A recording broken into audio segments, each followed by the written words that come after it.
अस्सलामुअलैकुम दोस्तों, मैं हूं आपका दोस्त मोहम्मद हुज़ैफ़ा और आप देख रहे हैं कारीगर टीवी।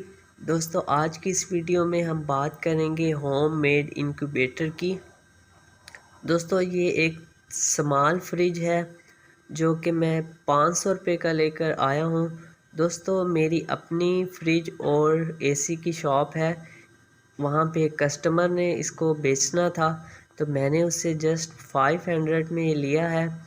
दोस्तों, मैंने इसका कंप्रेसर, इसका थर्मोस्टेट और इसमें जितने भी कॉपर के पाइप वगैरह होते हैं या इसकी जो प्लेट होती है वो मैंने निकाल दी है। अब इसको मैं इंक्यूबेटर में तब्दील करूँगा।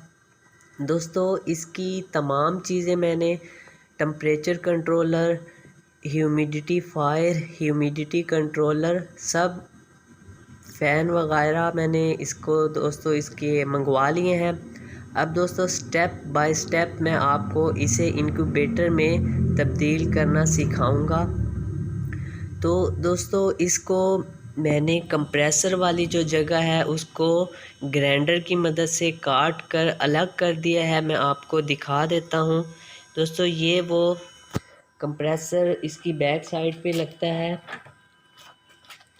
तो दोस्तों, आप ये देख सकते हैं, ये जो चादर है ये इसमें लगी हुई थी कुछ इस तरीके से।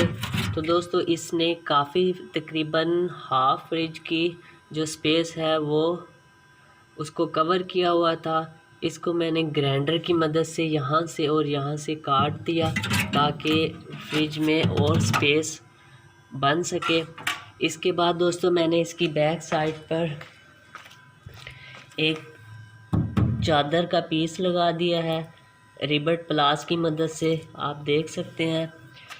और दोस्तों, इसका जो साइज़ है वो तकरीबन 4 फुट ये ऊंचा है और 2 फुट इसकी चौड़ाई है। और इसमें इंशाल्लाह 100 से ऊपर ही अंडे आ सकते हैं। दोस्तों, इसको मैं स्टेप बाय स्टेप आपको बनाना सिखाऊंगा। इसकी तमाम चीज़ें दोस्तों मैंने मंगवा ली हैं। नेक्स्ट वीडियो में दोस्तों मैं आपको टेम्परेचर कंट्रोलर, ह्यूमिडिटी कंट्रोलर और फ़ैन वगैरह उनकी सब अलग अलग वीडियो मैं आपको बताऊंगा कि कैसे आपने एक फ्रिज को इंक्यूबेटर में तब्दील करना है। दोस्तों, ऐसी ही इंफॉर्मेशन वाली वीडियो हासिल करने के लिए चैनल को सब्सक्राइब ज़रूर कीजिएगा, क्योंकि मैं मुकम्मल इंक्यूबेटर बनाने के अलावा आपको हैचिंग का मुकम्मल तरीका और फ्रिज, एसी की और बहुत सी वीडियो इस चैनल पर अपलोड करूँगा। तो चैनल को सब्सक्राइब ज़रूर कीजिएगा। तो नेक्स्ट वीडियो तक के लिए अल्लाह हाफिज़।